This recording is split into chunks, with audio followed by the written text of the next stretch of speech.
How would the promotion of CSR in the private sector in ASEAN countries actually help with the growth and development of ASEAN as a whole? Well, recognition is important. For example, in my country, in the Philippines, we have this award, CSR awards, given by probably the most well-known management organization in my country, the Management Association of the Philippines.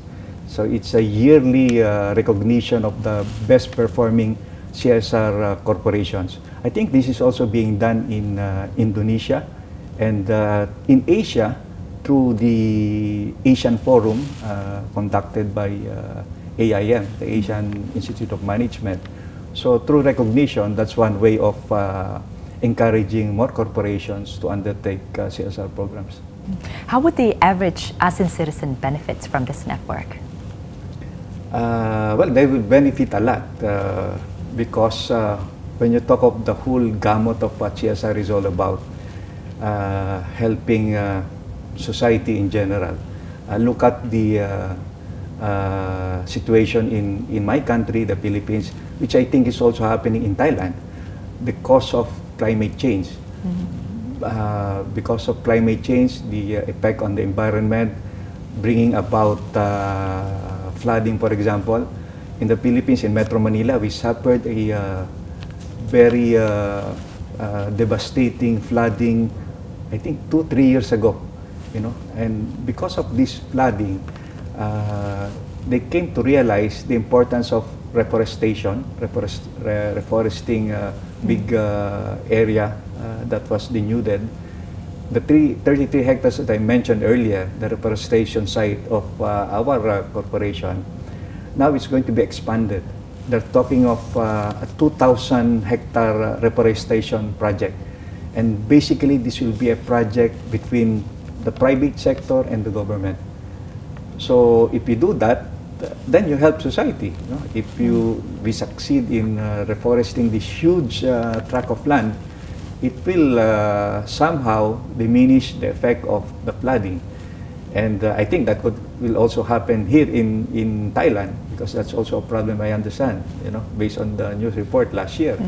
And in the Philippines, the #1 CSR project or program of companies is basically education. And that's one problem that is so huge that the government alone may not be able to solve it, you know. I don't know in Thailand, but in the Philippines, there's even a problem in terms of the number of classrooms that are needed to be built. No? They're talking of 600 classrooms. That's the backlog.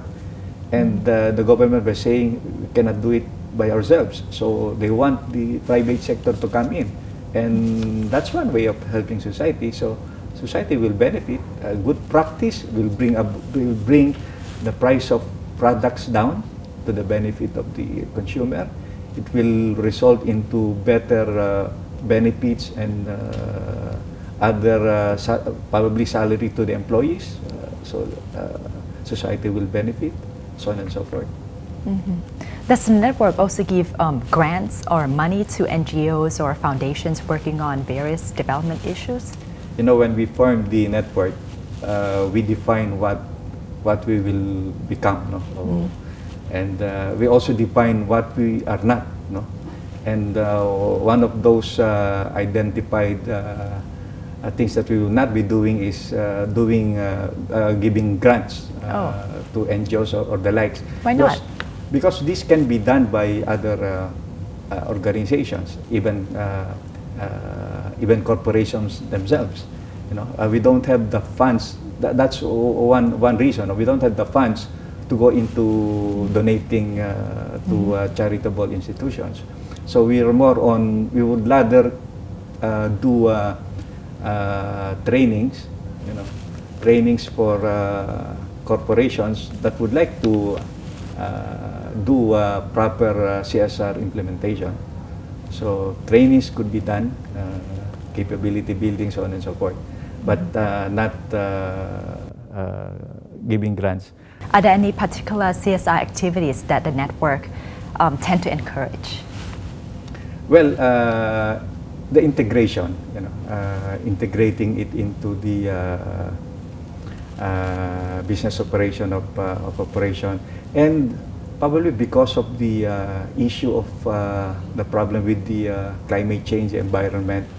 So it is something that we encourage. Like even if I look at the programs of the different corporations in the ASEAN, I think a big portion, a big chunk is now being channeled for the environment because probably because of the serious threat that we will face if we don't address the environment issue. So that is something that is becoming common to the ASEAN. I remember, for example, a country like Singapore, before the thinking then was, well, they don't suffer from typhoons and flooding and the like. Now all of a sudden they're now experiencing it, and the only probable reason for this is because of climate change, because of the effect on the environment. So everybody's affected, so everybody's trying to give their share, in addressing that issue.